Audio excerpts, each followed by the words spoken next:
আজ আমরা আইড় মাছ রান্না করব দুপুরের জন্য। সাথে এখানে যে হলুদ, মরিচের গুঁড়া, লবণ এগুলি সব কিছু দিয়ে এটা মেখে রেখেছি। একটু সরিষার তেল সব কিছু দিয়ে এভাবে মেখে রেখেছি।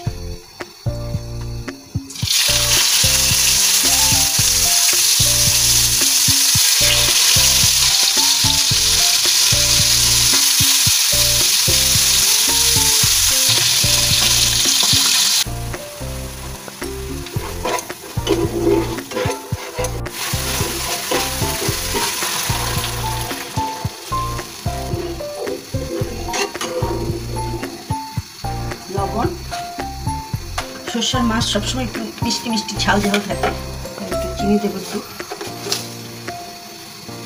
চামচ।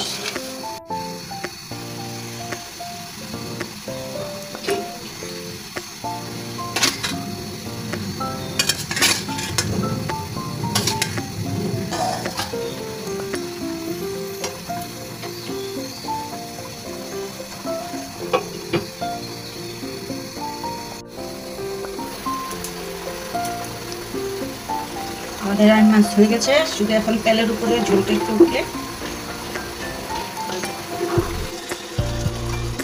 আমাদের মাছ হয়ে গেছে। এখন আমরা একটু কাঁচামরিচ কেটে দেবো।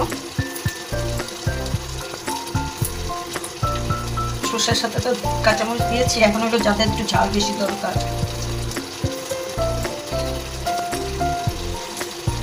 আমাদের মাছ রেডি, খাওয়ার জন্য প্রস্তুত।